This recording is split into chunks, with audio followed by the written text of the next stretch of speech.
안녕하세요.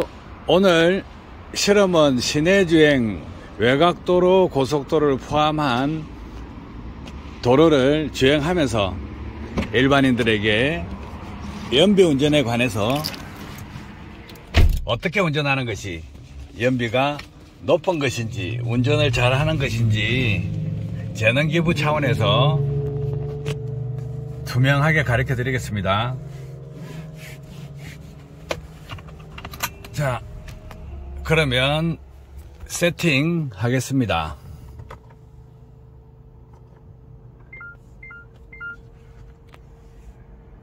세팅을 함에 있어서 트립 A 리셋 시켰고요. 트립 B 리셋 시켰고, 지금 현재 누적 주행 키로수는 26만 3,247km입니다. 그리고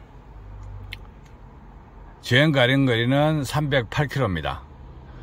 자, 가스 잔량은 70. 휘발유로만 갈 것입니다. 그래서 주행 가량거리는 308km, 평균 속도 리셋 시켰습니다.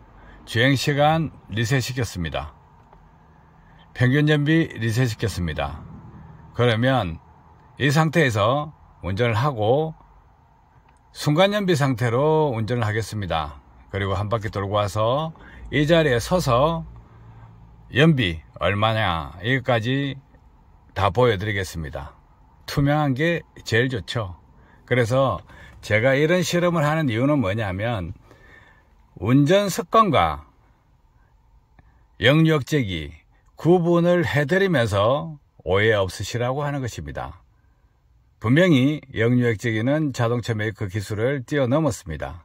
하지만 일반 사람이 판단할 때 운전 습관이냐 영유역제기 기능이냐, 이거는 두 가지입니다. 하나는 제조 분야 기술이고 하나는 사용 분야 기술입니다. 해서 이 부분을 명확하게 알 수 있도록 운전 습관에 대한 부분도 충분하게 설명드리고, 일반인들이 판단하실 때는 순간연비를 보면 이 도로구배를 보면서 이때 연비가 어느 정도 나와야 된다. 순간연비 바를 잘 보셔야 됩니다. 그래서 바를 보시면서 이런 오르막, 이런 내리막에서 연비가 어떻게 변하고 있고, 연료 차단 주행 속도가 빨랐을 때 발을 떼면 연료가 들어가지 않는 상태에서 공주거리가 얼마나 늘어나는지 이런 부분 자기 차량으로 확인하시면 됩니다. 이 차의 타이어 공기압은 과거에는 40였는데 좀 시간이 많이 지나서 조금 빠졌을 거라고 보고, 제 생각에는 38이나 39가 됐을 거로 생각합니다. 그 부분까지는 체크를 안 했습니다.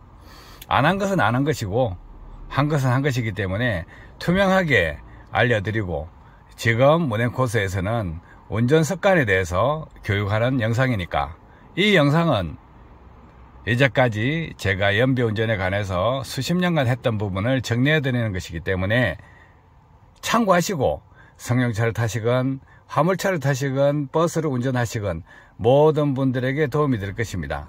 자, 여기서 빠져있는 부분이 있습니다. 상용차 부분은 프리힐 주행이 있습니다. 과거에 불안자식은 고개만 숙이면 기아를 뺀다, 이런 논리가 있고요. 그 다음에 볼보, 벤처, 현대차, 상용차 같은 경우는 주행 중에 발을 떼면 기아가 중립, 프리힐 주행이 들어갑니다. 이 승용 차량은 프리힐 주행 기능이 없기 때문에 그 부분은 제외하겠습니다. 그 부분까지 하면 연비가 더 올라가기 때문에 스킬이 상당히 필요합니다. 지식이 있어야 되고 미션을 보호하면서 프리힐 주행을 한다, 이런 부분은 배워야 되는 부분이기 때문에 일반인들이 하시면 무리수가 있을 수가 있습니다. 해서 프리힐 주행 없이 주행하는 영상을 만들어 드리겠습니다. 승용차를 운행하시든 화물차를 운행하시든 봉고차를 운행하시든 포트를 운행하시든 간에 이 운전 방법을 배워 두시면 연료비 아낄 수 있습니다.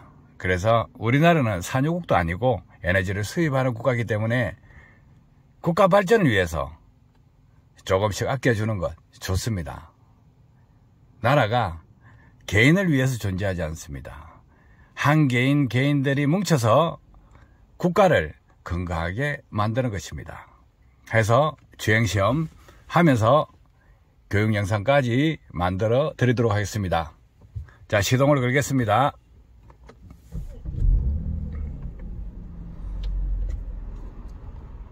자, 트립 보이시죠? 제로입니다. 자, 디스플레이 순간연비로 해서 시작하겠습니다. 여기 출발 코스는 지속적으로 긴 오르막입니다. 평지가 아닙니다. 꾸준한 오르막이기 때문에 도로 구배를 판단하시고 보셔야 됩니다. 카메라로 찍을 때는 그냥 평범한 평길이다 이렇게 생각할 수 있는데 이것은 은근히 긴 오르막입니다. 해서 순간연비가 낮게 나옵니다. 자, 이때 기어 단수를 어떻게 올릴 것이냐, 천천히 밟아 올려야 됩니다. 그런데 너무 천천히 가면 다음 단수를 못 올리기 때문에 손해볼 수가 있습니다. 해당 차량은 75km 이상 80km에서 8단으로 들어가고 75km 밑으로 떨어지면 7단으로 떨어집니다. 해서 고단으로 가는 게 유리합니다. 자, 오르막 끝점에 다 왔습니다. 끝점에 오면 원래 이게 속도를 올려 붙였어야 되는데 속도를 올려 붙이지 않아서 교통 흐름에 따라서 가다 보니까 연비가 손해보는 상태입니다. 자, 이 도로 한번 보십시오. 지금 타고 내려가는 도로가 큰 내리막이라고 생각하시죠? 그런데 실질적으로는 거의 평길에 가까운 도로입니다. 자, 평길에 가까운데 왜 이건 내리막으로 보이느냐? 요 앞쪽에 오르막이 크기 때문에 착시 현상이 걸린 겁니다. 해서 이런 도로 무조건 찾아야 됩니다.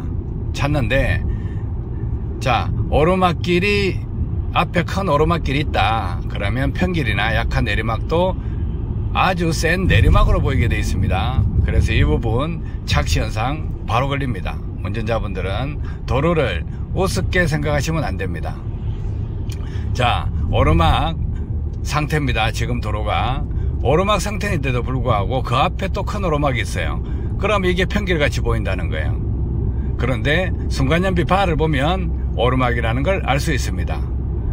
그래서 자동차 계기판에 순간연비가 있다 그러면 순간연비 바를 보시고 발을 고정해서 운전하다 보면 아, 여기가 오르막이구나, 여기가 내리막이구나, 이런 걸 알 수가 있습니다. 자, 기아 단수 한번 보겠습니다. 7단이죠. 7단이면 손해입니다. 그러면 무조건 천천히 가는 게 도움이 안 된다는 거죠. 도로 구배를 보고 판단하셔야 됩니다. 그래서 앞차 교통 흐름 상당히 중요합니다. 자, 여기서 오르막 끝점까지 거의 다 올라왔습니다. 그러면 내리막에 들어갈 때 시속 60km 카메라가 있습니다. 해서 이런 부분은 미리 오르막 끝점에 거의 다 왔을 때 발을 떼고 기다려주면 내리막길에서 속도가 지속적으로 늘어나고 카메라를 통과하는 시점, 이 시점에서 속도가 60km 정도 될 겁니다. 그래서 카메라 밑에서 브레이크를 잡는 행위를 안 하더라도 연비가 제대로 놓는다는 거죠. 브레이크 자체에다 오르막길에 탄 연료, 그 연료로 인해서 손해를 보게 되는 겁니다.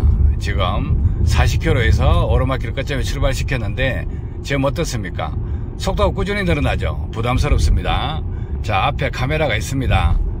그런데 벌써 70km까지 올라가 버렸습니다. 그래서 이렇게 내리막 시작 시점에 들어갔을 때 다음 도로에 내리막에 카메라가 있느냐 없느냐, 속도를 얼마나 안전하게 탈 것이냐에 따라서 선택을 하셔야 됩니다. 그래서 도로, 자신이 운행하는 도로 코스, 도로 상황을 계속 다니는 도로라면 숙지해야 됩니다. 숙지하면 할수록 연비가 많이 나오겠죠. 자, 여기서 저 카메라가 있습니다. 그 신호등이 있습니다. 저 신호등까지 굳이 꾹 밟고 가다가 발을 뗄 필요가 없다는 거예요. 그래서 이 흐름대로 드라이브 상태에서 놓고 따라가는 형태를 취해야 됩니다. 자연적인 구름, 지금은 엔진에 걸려있는 기아 단수에 엔진 브레이크를 사용하고 있는 것입니다. 그래서 이렇게 브레이크도 가급적이면 풋브레이크는 안 쓴다. 마지막에 차를 세울 때 한 번 정도 써보겠다, 이런 식으로 접근하셔야 됩니다. 자, 신호가 들어왔을 때 푹 밟아가는 거 아닙니다. 천천히 가속 페달을 10단계로 나눠서 한 단계 한 단계 밟으면서 속도를 올립니다. 푹 밟으면 저속 단수에서 엔진의 회전당 부하량 많이 걸립니다. 그래서 연료 분사량이 늘어납니다. 그러면 운행거리는 줄어드는데 비해서 연료는 많이 사용하니까 순간연비가 확 떨어지겠죠. 그래서 이때는 천천히 하나, 둘, 셋 이런 시간을 세면서 낮은 단수에서는 1초, 2초, 3초, 이런 고단에서는 2초, 3초, 4초, 또 더 고단에서는 3초, 4초, 5초, 이런 식으로 시간 개념을 가지고 가속 페달을 조작하시면 됩니다. 자, 여기도 또 오르막입니다. 자, 편길같이 보이죠? 이렇게 도로 구배가 심각합니다. 운전자들이 무의식적으로 놓치는 도로들, 이런 도로들이 문제가 된다는 것입니다. 화물차 타시는 분들도 트레일러나 컨테이너나 이렇게 타시는 분들은 신경 많이 씁니다. 도로 구배 찾으려고. 막 달리는 사람은 한 달에 기름값 100만원, 150만원 더 쓰고요. 이 도로 구배까지 파악해서 타시는 분들은 한 달에 남들보다 100만원, 150만원 적겠습니다. 그래서 연비라는 것은 운전자가 얼마나 지식을 많이 가지고 있고 자기 도로를 찾아서 자기 차 엔진에 맞게끔 운전을 잘 해주느냐에 따라서 차이가 상당히 많이 납니다. 과거에 급가속, 급출발, 급제동 이런 이야기를 하고 있고 정속주행을 하면 기름을 아낀다 하죠. 그런데 실상은 안 그렇다 이거예요. 실상을 봅시다. 자, 같은 속도로 가도 발을 떼면 연료 차단입니다. 그런데 밟으면 연료 차단이 아니고 연료 분사가 됩니다. 그런데 지금 계기판에 나타낸 속도 변화 없었습니다. 순간연비 한번 보시겠습니다. 순간연비를 보면 지금 밟고 안정적으로 밟고 가고 있습니다. 기아 단수는 7단 손해죠. 그런데 이게 카메라 속도가 70km입니다. 그럼 어떻게 될까요? 70km 가면서 가야 된다는 거죠. 또 앞에 신호등이 바뀌었습니다. 못 갈 거니까 미리 발을 떼고 긴 거리에서 발을 떼고 천천히 갖다 댑니다. 이때 차를 세우는 것보다 안 세우는 게 연비가 더 좋습니다. 차를 세웠다가 스타트를 하면 손해보기 때문에. 그래서 차간거리 충분히 확보하시고 차가 안 쓴 상태에서 가속 페달을 밟을 수 있을 정도의 감속을 많이 시키면 안 된다는 거죠. 그래서 천천히 멀리서 신호등까지 갖다 댔다가 이렇게 자연스럽게 출발하시면 됩니다. 이때 저단에서 푹 밟으면 손해본다고 했습니다. 그럼 손해보지 않게끔 순간연비 발을 보고 천천히 밟아서 올리면 됩니다. 그리고 단수 변속에 신경을 쓰셔야 되는데 오토 변속기는 퍼지저 3차원 퍼지저 기능이 들어가 있습니다. TCU에는 과거와 달리 운전자의 운전 습관에 따라서 변속 타이밍이 달라집니다. 자, 자동차 정비하시는 분이나 자동차 메이커 직원, 연구원들은 대체적으로 학습이라는 단어를 많이 씁니다. 학습은 없습니다. 보정입니다. 긴 시간을 가지고 보정을 한다는 거죠. 그래서 이렇게 TCU는 운전자가 과격한 운전을 한다 이렇게 하면 가속 페달을 푹푹 밟을 거 아닙니까? 그러면 운전자가 원하는 건 뭡니까? 출력입니다. 출력을 원하기 때문에 변속을 느리게 해줍니다. 고단 변속을 느리게 해준다 이겁니다.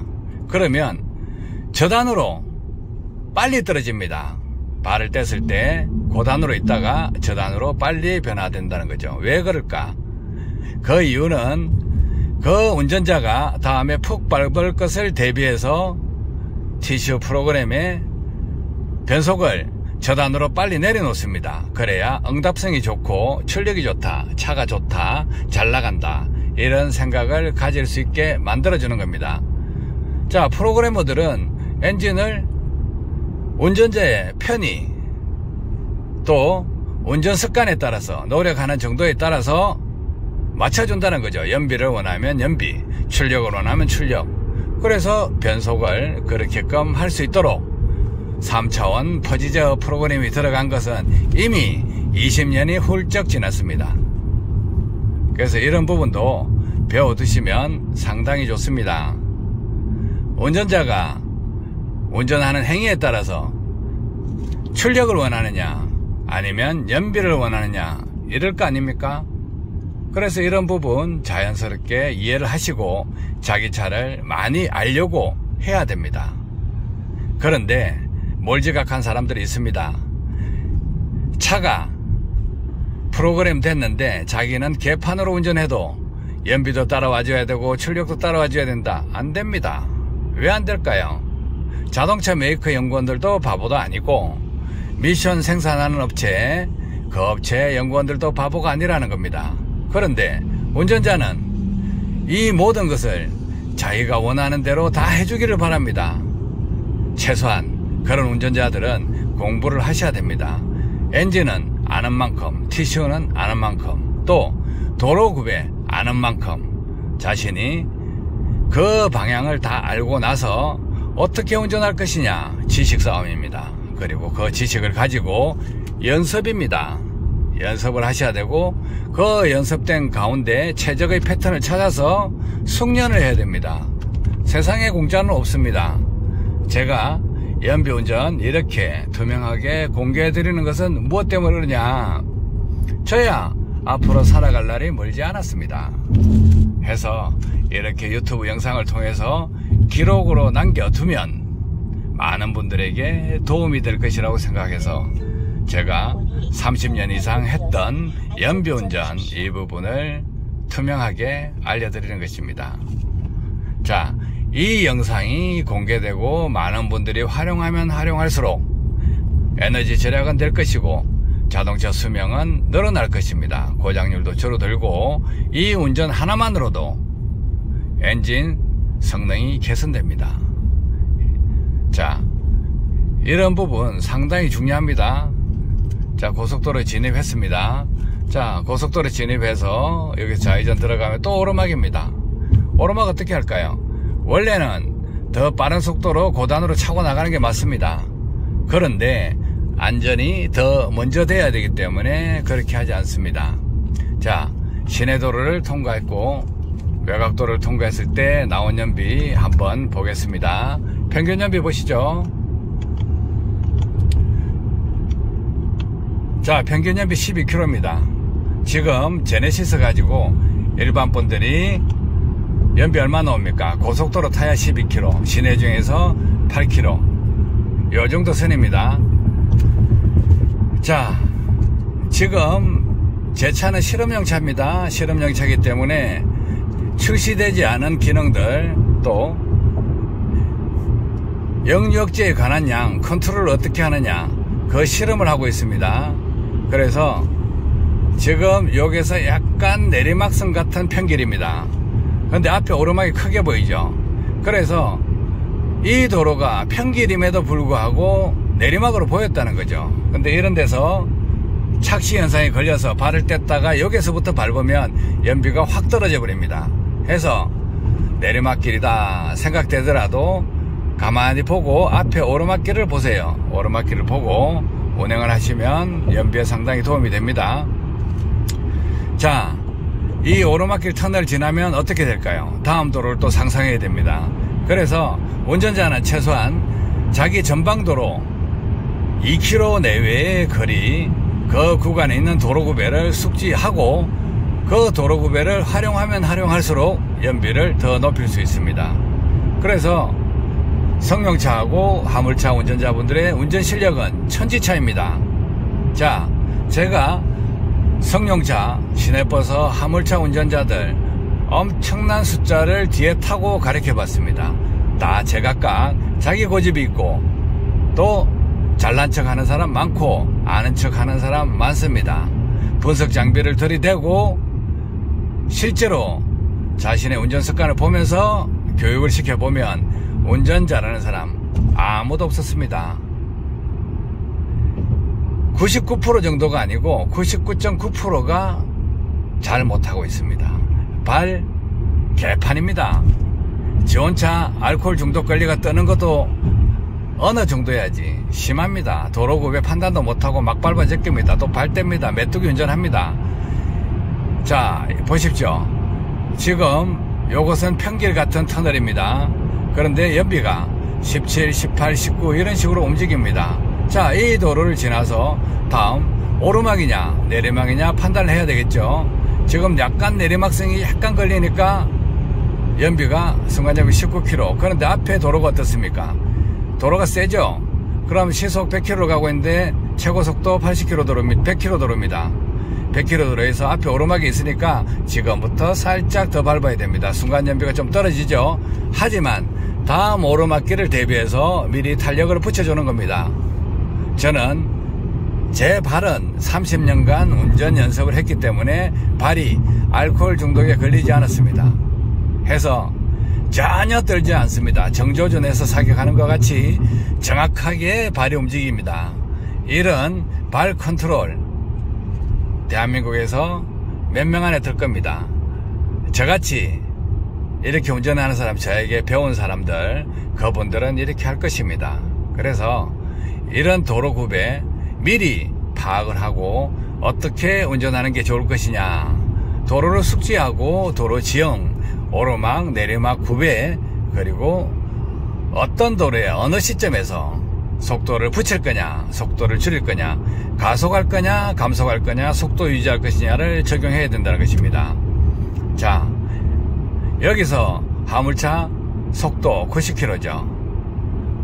화물차 최고속도 90km 묶어놨기 때문에 더 이상 안 할 것입니다. 지금 80km 떨어지는데, 자, 또 팁 하나 드리겠습니다. 실제로 연비 운전해가 연비 내려고 그러면 화물차 뒤에 4m, 5m 선까지 진입해서 윙바디 차량에 딱 붙어가면 공기저항을 줄일 수 있기 때문에 연비가 더 올라갑니다. 아주 위험합니다. 하지만 연비를 내려고 작정하면 그 정도까지 저는 할 수 있는 사람입니다. 자, 지금 약간 내리막선 걸렸죠. 오르막길에 많이 기름을 까먹었을 거 아닙니까? 그런데 여기서 기분 좋다고 순간연비 20km 이상 나온다고 기분 좋다고 있으면 다음 도로를 또 생각해야 된다는 거죠. 전방에 오르막 있으면 저걸 어떻게 슬기롭게 느낄 거냐. 이 오르막길에서 내가 속도를 내기 위해서 훅 밟아가 기름을 쓰면서 순간연비를 떨어뜨릴 거냐, 아니면 그냥 밀고 가서 다음 터널을 지나서 내리막길에 대응할 거냐, 이것까지 감안하셔서 운전을 하시면 됩니다. 이 영상 교육자료로 뿌려지게 되면 이 영상 하나를 보고 연습하시면 대한민국 연료비, 성용차 연료비입니다. 화물차분들은 기본적으로 운전을 잘하기 때문에 성용차 연료비 10% 이상은 아낄 수 있는 노하우가 됩니다. 자신이 지식을 가지고 배우고 연습하면 쉽게 연비 향상 효과를 가져올 수 있는데, 이렇게 연비 운전을 하게 되면 엔진 성능 향상됩니다. 그리고 제 차에는 흡기에 영유역제기, 배기 쪽에 배기관이 두 쪽으로 나오기 때문에 영유역제기 2개 해서 영유역제기 3개가 달려 있습니다. 그래서 흡기 쪽에 오늘 영유역제 방법을 살짝 변경해서 최고 효율이 나올 수 있게끔 유체역학적으로 설계를 하고 실험을 하고 있습니다. 향후에 보급되는 제품은 1%라도 연비가 높은 기술을, 자동차 메이커보다 기술은 뛰어넘었지만 내가 내 자신의 기술을 뛰어넘기 위해서 실험을 하고 있는 것입니다. 엔지니어는 최고여야 됩니다. 경쟁자가 없다고 해서 만족하는 것이 아니고, 경쟁자가 자기 스스로임을 자각하고 또 더 개발해서 조금 더 올리려고 하는 것입니다. 지금 순간연비 얼마일까요? 20km가 넘죠. 그런데 여기서 왜 안 밟느냐, 속도가 조금씩 떨어지지 않습니까? 왜 밟지 않느냐, 1km 전방에서 우회전해서 들어가야 된다는 거예요. 그래서 톨게이트 쪽으로 들어가야 되기 때문에 속도가, 이 차량은 빨리 안 죽습니다. 그래서 위험하기 때문에 천천히 가서 진입을 하기 위해서 속도가 떨어지는데, 이 상태는 연료 차단 상태로 갑니다. 어차피 진입로 벗어날 때까지 안전하게 속도를 미리 감속시키면서 연료 차단 상태로 주행을 하고 들어가는 것입니다. 그래서 속도가 크게 빠른 속도로 줄어들지 않는다는 거예요. 자, 연료 차단 주행 많이 될 수 있게끔 역류역제량을 잘 활용해서 제트펌프 원리를 적용해 뒀습니다. 그래서 이런 부분까지 감안하셔야 됩니다. 자, 역류역제기를 부착하면 속도가 잘 안 죽기 때문에 이렇게 턴하는 코서 조금 미리 속도를 줄이셔가지고 안전하게 운행하시는 게 좋습니다. 엔진 성능이 올라가면 즐길 게 아니고 그 엔진 성능으로 해서 더 좋은 효율을 만들어내기 위해서는 운전자가 그만큼 재미거리를 가지고 즐기고 공부하고 연습해야 됩니다. 저는 연비운전에 대해서 현재 30년 이상입니다. 이 역류역제에 관한 개발 방향을 잡고 손을 안 댔던 부분은 언제부터냐? 지금부터 24년 전입니다. 사람이 몇 가지를 한꺼번에 집중할 수가 없습니다. 그래서 연비운전에만 풀 집중하다 보니까 이 와류기 이런 부분 다 그 당시부터 24년 25년 전부터 엉터리라는 걸 알고 있습니다. 근데 제가 집중해야 되는 분야는 그 분야가 아니었다는 거죠. 경제운전 분야였습니다. 그래서 이론도 만들고 이론을 정립하고 장비도 개발하고 했습니다. 그래서 앞 시간에 연비운전 6대 원칙 가르쳐 드렸고요. 그거는 변함이 없습니다. 이론을 제가 만들고 개념도 정리했고 만국 공통어 같이 다 사용할 수 있게 정리해 둔 것입니다. 그래서 이런 부분은 뭐 다 공유하고 지구상의 모든 운전자가 사용하면 후대에 물려줄 수 있는 석유 에너지가 남아돌 것이다. 조금이라도 더 오래 쓸 수 있을 것이다. 이런 사명감을 가지고 공개해 주는 것입니다. 자, 역류역제 기술 이 부분도 마찬가지입니다. 자동차 메이커나 자동차 관련 산업에 종사하시는 분들이 연료절감기다 하면 다 기급을 합니다. 다 사기꾼, 엉터리, 가방것도 짧은 놈이 엔진도 모르는 놈들이 해가지고 와류기 몇 개 처박아 넣고 효과 있다고 떠들어대는데 그 효과는 역류역제로 이래서 효과가 나타나는 것입니다. 그래서 이론도 없는 그런 사람들, 자동차 엔진 이해도 못하는 사람, ECU 프로그램이 어떻게 짜자는지도 모르는 사람, TCU 프로그램이 어떻게 응답하는지도 모르는 사람들을 그 사람들이 떠들어댄다고 무조건 신뢰하고 박수 친다고 믿지 마시라는 거예요. 자신 있다가 아닙니다. 기술은요 자신감만으로 되지 않습니다. 과학입니다. 자, 여기서 발을 떼고 따라갑니다. 그러면 많이 좀 떨어지면 살짝 밟아가지고 앞차 속도에 맞춰줍니다. 그래서 맞춰주고 그 다음에 저 앞에 신호등을 내가 좌회전으로 갈 건데 갈 수 있느냐 갈 수 없느냐 판단하시고 안전하게 대응하시면 됩니다. 기름값 조금 아끼려고 훌치면 안 됩니다. 자, 저는 섭니다. 왜? 안전이 우선입니다. 연료비 절약, 그거보다 중요한 것은 자신의 생명이고 또 자신의 생명보다 더 소중하게 생각해야 되는 것은 다른 차와 교통사고가 났을 때 그 차 파손뿐만이 아니고 그 운전자 그 차에 타고 있는 가정까지 생각해서 남에게 피해를 주면 안 된다. 그래서 자기 잘못으로 남에게 희생을 주면 안 된다. 자신이 죽는다 하더라도 남에게 피해를 끼치면 안 된다는 게 제 생각입니다. 해서 안전운전, 연료비 절약보다 더 중요합니다. 이렇게 신호가 걸렸을 때 그냥 대기하면 됩니다. 그래서 이 차량은 그 과거에 엔진과 조금 다른 성능이 있습니다. 드라이브 연 상태, 중립을 뺀 상태, 연료 사용량 똑같습니다.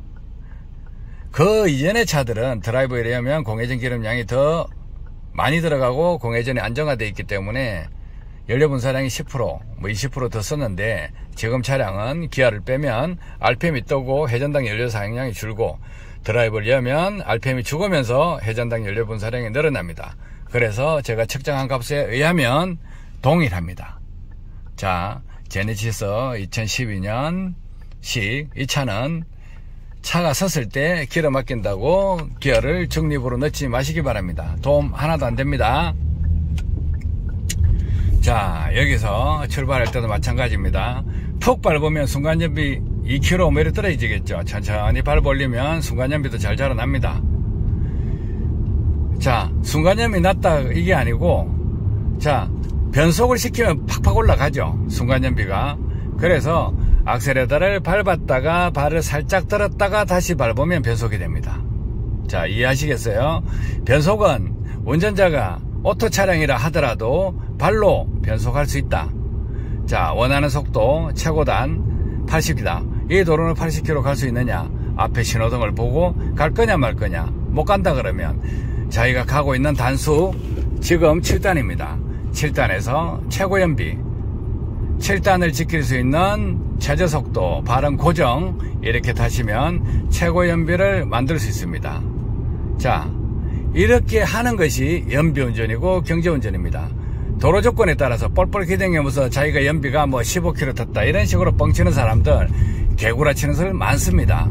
그런데요, 이렇게 투명하게 실험하고 가르쳐주는 사람은 없었을 겁니다. 인터넷에 네이버 카페나 이런 데 가보면 연비 얼마다, 내리막길 쭉 타고 연비 얼마 탔다 이렇게 어그로 끄는 사람이 있는데, 그런 영웅심리 다 버리고 자기 잘난 척 그만하고 실제로 이렇게 설명을 해주고 운전자들에게 올바른 지식을 전해주는 것이 현명하고 지혜로운 사람일 것입니다.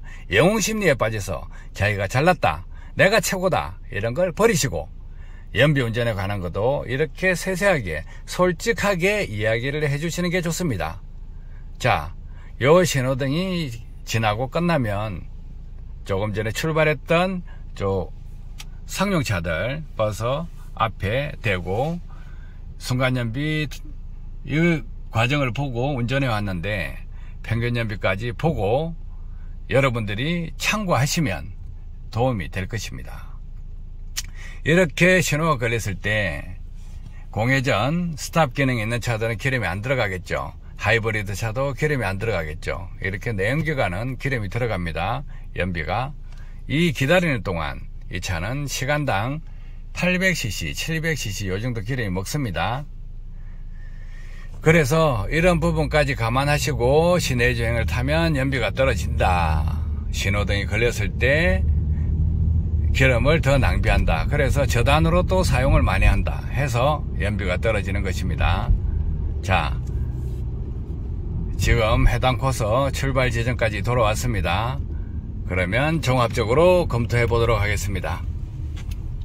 이 상태에서 트림 연비 한번 보겠습니다. 순간 연비, 그 다음에 주행 가는 거리 316, 아까 출발할 때 주행 가는 거리도 보시고, 자, 316이었습니다. 자, 평균 속도 52km, 주행시간 27분, 자, 평균 연비 14.6입니다. 이 부분은 썸네일로 충분하게 설명해 드리도록 하겠습니다. 많은 분들에게 이 코스에서 제네시스 12년식 가지고 좋은 것 같이 운전을 했는데 일반 사람들요 운전 습관으로 타면 8km, 9km, 10km입니다. 그런데 제가 연비 운전에 엔진 성능을 개선하고 출력도 향상시키고 토크도 향상시키고 매연물질도 적게 나오게 하는 기술 영유역제기를 적용해 보니까 연비가 14.6이 나왔습니다. 자, 투명하게 공개했다고 생각합니다. 배우십시오. 배우면 도움이 될 것입니다. 감사합니다.